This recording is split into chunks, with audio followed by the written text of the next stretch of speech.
e toda inovação leva ao desvio, e o desvio leva ao fogo, e que Deus nos livre do fogo.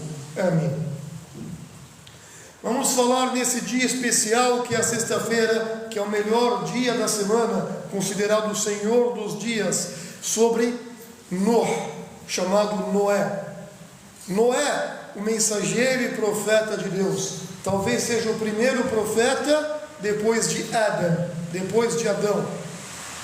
A mensagem que deu ao povo corrupto daqueles dias está colocada aqui em 3 palavras para entendermos, ou seja, adoração, temor verdadeiro a Deus e obediência, ou seguir o mensageiro de Deus, ou seja, adorar somente a Deus, a Ele, e renunciar todas as deidades falsas, levando uma vida no mundo com temor e confiança em Deus no coração, e considerando o profeta de Deus um exemplo a ser seguido em todos os assuntos da vida mundana. A religião não pode ser completa sem qualquer uma das coisas acima que nós falamos agora. Sem qualquer dessas coisas, se uma dessas coisas estiver faltando, então a religião não estará plena. Entendemos prontamente a adoração a Deus e devemos seguir o caminho do profeta. Mas qual então a importância de nós confiarmos verdadeiramente em Deus? Qual a importância de nós temermos a Deus? Sim, de fato é a consciência de que Deus Todo-Poderoso nos observa o tempo inteiro, que nos faz levar uma vida limpa. Portanto, uma pessoa consciente de Deus estará constantemente alerta sobre todas as suas palavras, ações e pensamentos, e se empenhará em direção à sinceridade, à pureza em todos os momentos e lugares. O profeta e mensageiro, Noé alertou o seu povo antes que uma punição dolorosa viesse a eles. Pediu a eles que servissem somente a Deus, tivessem consciência dele e obedecessem totalmente. Prometeu que Deus Todo-Poderoso perdoaria os pecados deles e lhes daria alívio até um tempo pré-fixado. Porque quando o tempo determinado chegasse, não poderia ser adiado. Chamou o seu povo noite e dia e noite, mas quanto mais o chamava, mais se afastavam. Toda vez que o chamava para que ele os pudesse perdoar, tapavam os ouvidos, cobriam suas cabeças, persistiam na rejeição e ficavam mais arrogantes. Sim, pregava para eles em público e em privado. Pedia a eles que buscassem o perdão do Senhor. Lembrava-lhes de que Ele, Deus, é o perdoador, e Ele enviará a chuva, lhes dará riqueza e filhos, e os proverá com jardins e rios. Não poupou os esforços para trazer as pessoas para o caminho certo, mas seu povo não estava pronto para aceitá-lo.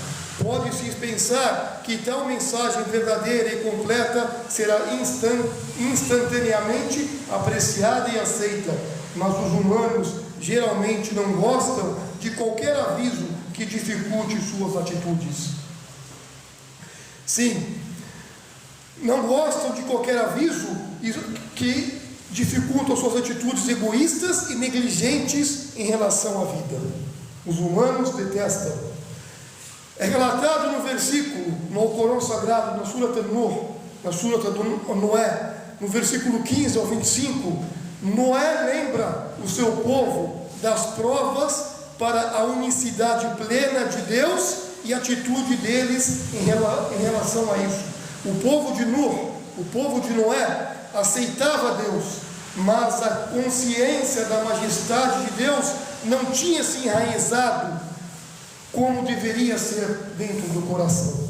O fato é que essa aceitação da grandeza de Deus é o padrão real de adoração a Deus.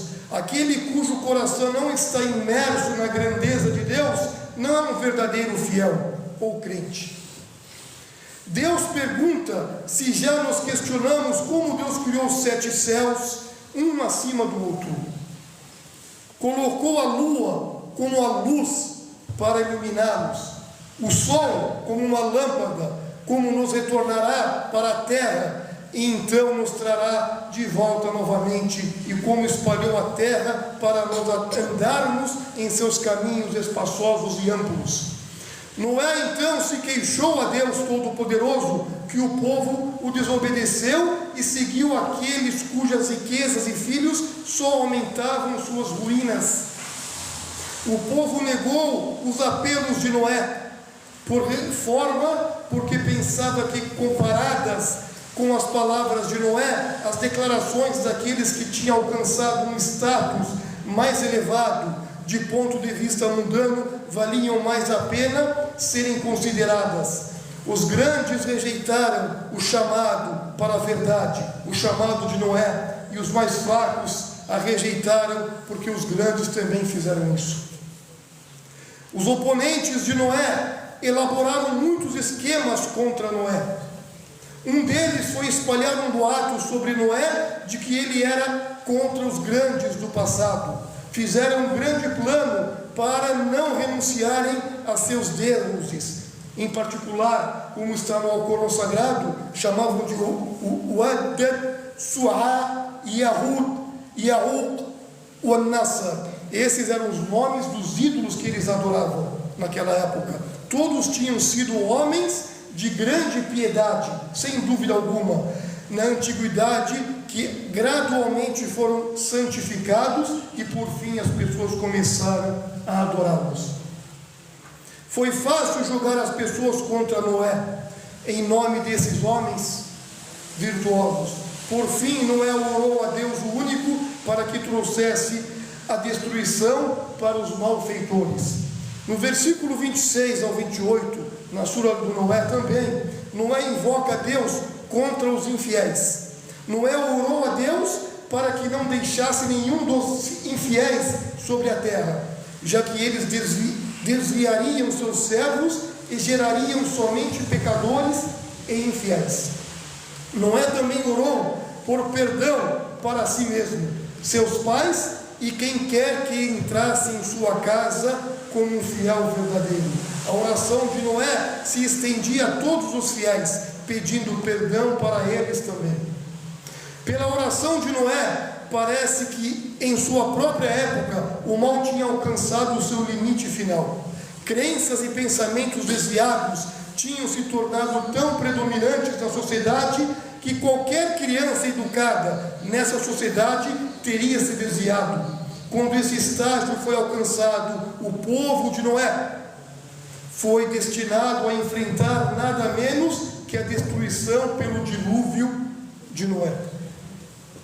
Foram afogados e enviados para o fogo, pelo que fizeram.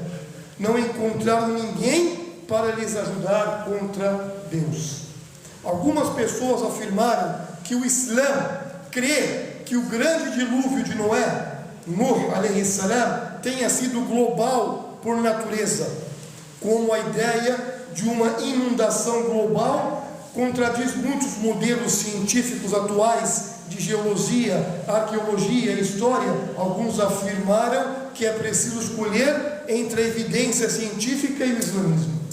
Na realidade, a religião do Islã não exige a crença de que a grande inundação tenha sido fisicamente global e nem é apropriado inferir modelos científicos de versículos do Alcorão, que nunca foram destinados a fornecer fatos científicos. A ideia de que os muçulmanos devem acreditar em um dilúvio global é baseada em duas evidências das Escrituras: referências nas fontes e na herança clássica de que a inundação cobriu a terra e que todas as pessoas que vieram contemporaneamente a Noé alayhi salam morreram, com exceção de alguns.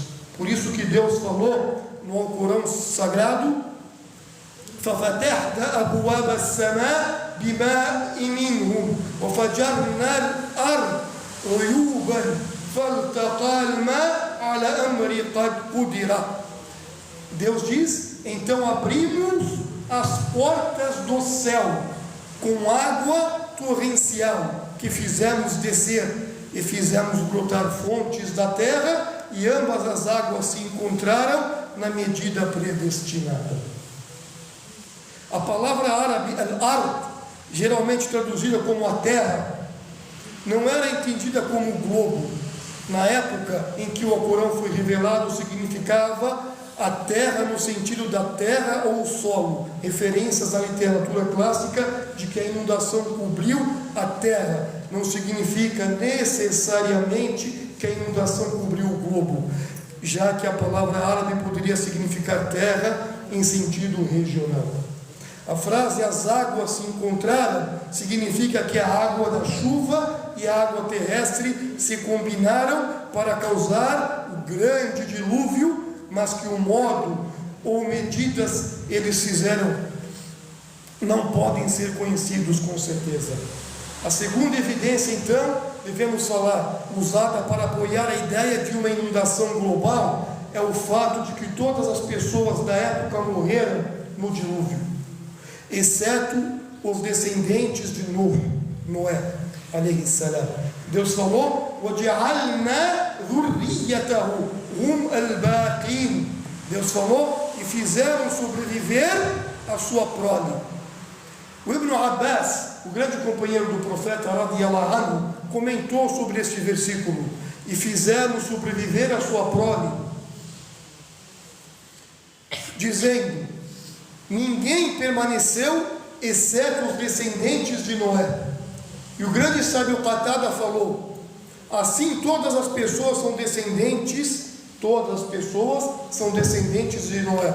No Tafsir al-Tabari, como Adão e Eva, Adam e Hawa, alayhi salam, todos são descendentes de Adam e Hawa, todas as pessoas podem ser rastreadas até os descendentes de Noé, porque o dilúvio varreu completamente a civilização na época, mas a destruição dessa civilização primitiva, que teria residido em uma pequena região do globo, não significa que a inundação fosse fisicamente global. Adam e Hawa, Adão e Eva, os primeiros seres humanos, estavam apenas algumas gerações de Noé e do dilúvio. A civilização humana estava em sua infância comparativamente, e uma inundação regional catastrófica teria sido suficiente para eliminá-la. Alguns estudiosos então chegaram a sugerir que a inundação não poderia ter sido global, porque Noé alayhi salam não foi enviado a toda a humanidade, ao contrário do profeta Muhammad sallallahu alaihi wasallam. Ibn Atiyya, o grande sábio, disse: se fosse todos da terra, como dizem algumas pessoas, então Noé e Muhammad seriam os mesmos em relação ao seu envio para o povo da terra. Torna-se mais ponderável a visão de que o envio de Noé e o dilúvio foram apenas para o povo de uma região e não para todos na terra. Além disso, não há evidência arqueológica remanescente significativa deste evento, como a civilização antes de Noé foi completamente destruída. Também não foi informação suficiente no Alcorão para formar qualquer tipo de cronologia histórica precisa ou modelo geológico científico do fato que a inundação ocorreu. Inferir esse tipo de informação do Alcorão é adivinhar as questões do invisível, assim como as pessoas costumavam fazer sobre a história dos companheiros da caverna. Como está no Alcorão, Deus diz: alguns diziam eram 3 e o cão deles perfazia um total de 4. Outros diziam eram 5 e o cão totalizava 6, tentando sem dúvida adivinhar o desconhecido. Os povos do livro costumavam discutir sobre os detalhes da história da caverna, como quantas pessoas haviam além do cão, e Deus os culpa por adivinhar o incognoscível, alegando detalhes sobre eles sem provas concretas, uma vez que qualquer tipo de argumento deve ser apoiado por prova demonstrável. Se não temos provas diretas e explícitas, devemos sempre dizer: Deus sabe melhor, Deus sabe de tudo. De maneira semelhante, alguns muçulmanos interpretaram injustificadamente a história de Noé, alayhi salatu wassalam, como uma inundação fisicamente global. Então propuseram um conflito entre o Alcorão e os entendimentos científicos, embora a evidência escriturística não exija essa interpretação. Eles tentaram desafiar os modelos científicos ou derivar alternativas baseadas em como imaginam que a inundação deveria ter acontecido. Todos os detalhes estranhos dessa história, como o modo em que a inundação se manifestou, são parte do invisível e não podem ser conhecidos pelas escrituras com qualquer grau de certeza. Sendo que neste caso, então, os argumentos sobre como a inundação ocorreu prejudicam a apreciação de alguém pelas implicações morais essenciais da história, como de fato de que o profeta Noé, alayhi salatu wassalam, pregou pacientemente ao seu povo por 950 anos. E Deus disse: enviamos Noé ao seu povo, permaneceu entre eles 1000 menos 50 anos, e o dilúvio surpreendeu esse povo em sua iniquidade ou injustiça. A história de Noé é um exemplo, sem dúvida alguma, é um exemplo incrível de fé, de boa vontade, de paciência, de perseverança. Essa lição é importante, é perdida quando as pessoas discutem sobre seus supostos detalhes em relação à ciência moderna. O objetivo do versículo não é derivar ou desafiar modelos científicos. O propósito do versículo é fornecer um modelo exemplar do papel religioso, do papel moral e da ética. Finalmente, isso toca em um ponto mais amplo, de que Deus Todo-Poderoso, Allah Subhanahu wa Ta'ala, não nos informou deliberadamente sobre algumas coisas, exatamente porque elas não são nossa preocupação. Seu silêncio sobre os assuntos é parte da sua misericórdia. Então, o seu silêncio no modo físico do dilúvio é uma indicação de que não somos responsáveis por conhecê-lo. É relatado por Abu Talaba, radiyallahu anhu, que o mensageiro de Allah, sallallahu alaihi wasallam, disse: Deus Todo-Poderoso permaneceu em silêncio sobre os assuntos como misericórdia para vocês, não por esquecimento, então não os busquem. Os muçulmanos não serão perguntados no dia do julgamento como o dilúvio ocorreu, mas sim como eles responderam às lições da história de Noé e da história do dilúvio.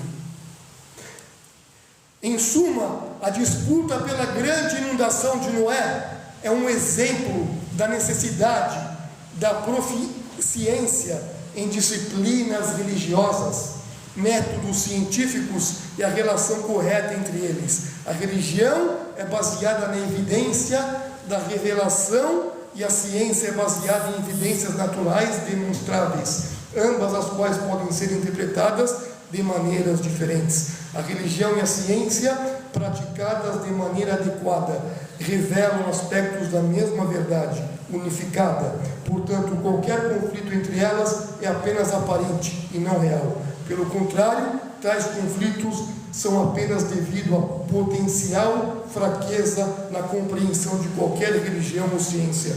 O sucesso, devemos saber, que vem de Deus, o único, todo-poderoso, e Deus sabe de todas as coisas. Por isso que nós devemos pegar a lição de Noé e a lição do dilúvio e tentar colocar em nossas vidas.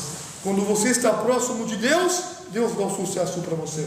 Quando você está longe e afastado de Deus, você não terá o sucesso e a luz. O melhor sucesso é seguir Deus através dos seus profetas e mensageiros, pois esses profetas e mensageiros, como Noé e até Muhammad, foram exemplo para nós seres humanos. Wallahu a'lam. Barakallahu fikum fil Quran Karim. Fastaghfiruhu innahu al-ghafur rahim. Supliquem a Deus e invoquem a Ele nesse exato momento.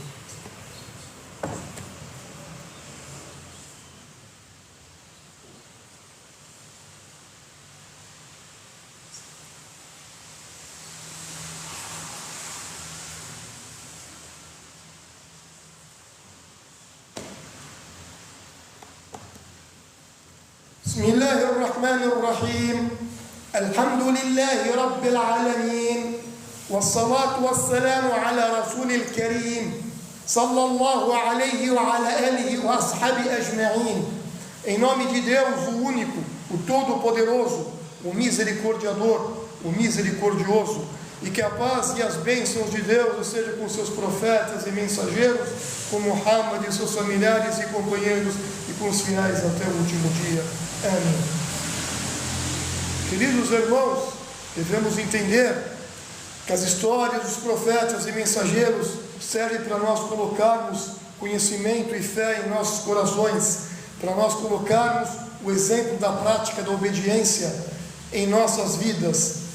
E a verdadeira obediência é seguir o verdadeiro modelo, ou seja, o Alcorão e a Sunna do profeta Muhammad sallallahu alaihi wasallam. Em um dito, o querido profeta de Deus, que a paz esteja sobre ele diz: nenhum de vocês será um fiel verdadeiro até colocar a minha palavra, a minha ação dentro dos seus próprios desejos, ou seja, na prática. Ou seja, eu como muçulmano, eu como fiel, devo colocar e me reeducar todos os dias nas práticas dos mensageiros e do profeta Muhammad sallallahu alaihi wasallam. Como ele falou também, em outra forma, o profeta falou sallallahu alaihi wasallam: nenhum de vocês será um fiel verdadeiro até amar ou desejar ao teu irmão o que você deseja e ama para si mesmo. Significa que a fé, para eu ter a fé completa, está no topo, eu devo colocar a fé na prática. E colocar a fé na prática é atender o Alcorão e a Sunna. É colocar a vida do profeta, estudar a vida do profeta Muhammad sallallahu alaihi wasallam e tentar colocar no meu dia a dia, no meu dia e noite, na minha vida, na minha residência, no meu trabalho. Amar o próximo era aquilo que o profeta Muhammad sallallahu alaihi wasallam divulgou.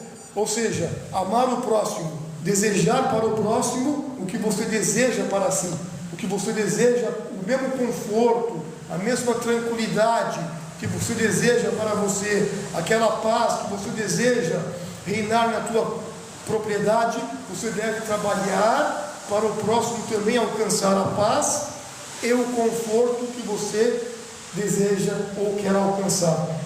Dessa forma, os sábios, religiosos, eruditos da religião do Islã falam: iremos alcançar a fé plena e verdadeira. O profeta Muhammad sallallahu alaihi wasallam certa vez disse: المسلم كالبنيان المرصوص يشد بعضهم على بعض أو كما قال صلى الله عليه وسلم. O nosso querido profeta, uma vez ele falou assim: saibam que um fiel para o outro fiel é igual uma construção firme, sólida, e juntou suas mãos dessa maneira, fazendo assim. Um fiel para com um fiel se firma no outro, ajuda o outro, ou como disse Muhammad sallallahu alaihi wasallam, tudo isso faz parte da fé. Então a adoração verdadeira a Deus é o atingir um conhecimento, alcançar esse conhecimento e colocar dia e noite em prática, trabalhando para o próximo e tendo humildade. O profeta Muhammad sallallahu alaihi wasallam falou: eu fui enviado de Deus nessa terra para pregar a humildade, até que todos coloquem humildade dentro, um de cada um, ou como disse Muhammad sallallahu alaihi wasallam.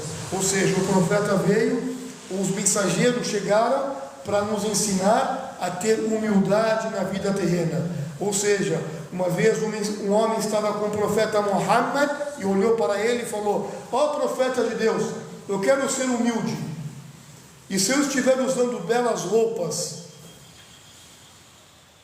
e calçar calçados belos, eu não serei humilde, eu serei arrogante?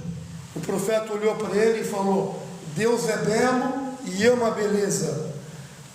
A verdadeira humildade é você aceitar a verdade independente de quem te traz a verdade. aceitar o conhecimento independente de quem te traz o conhecimento.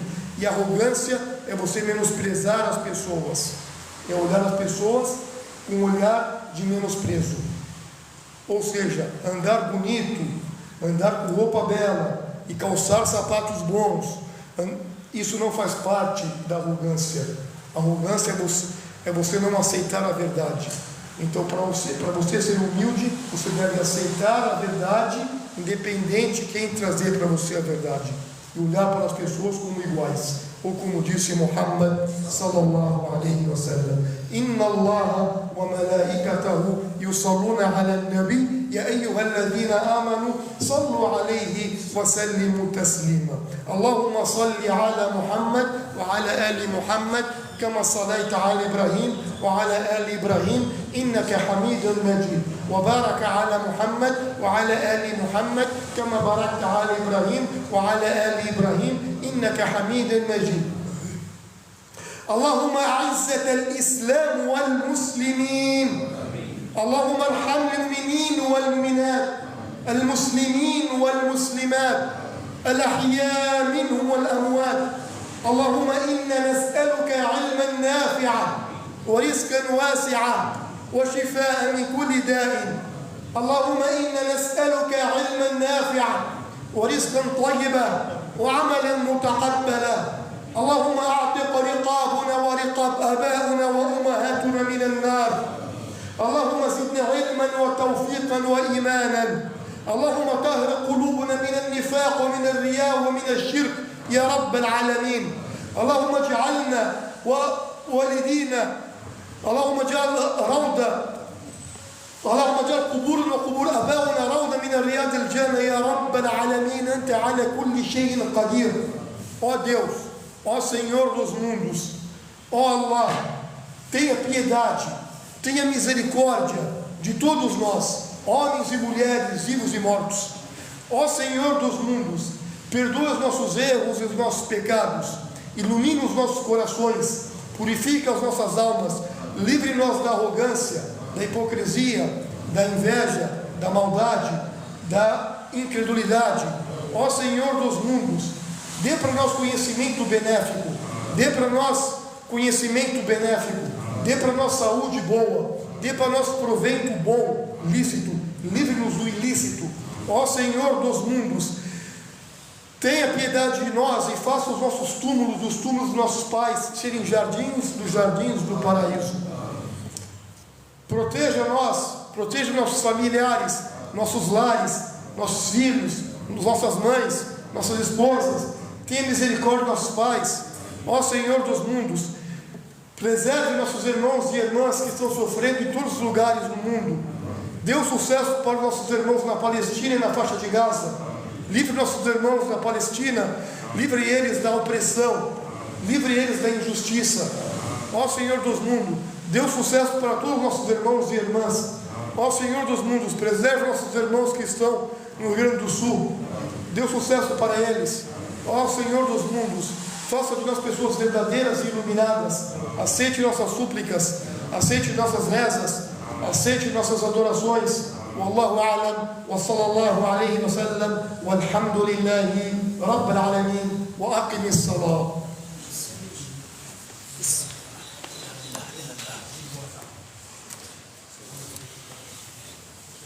أقم الصلاة.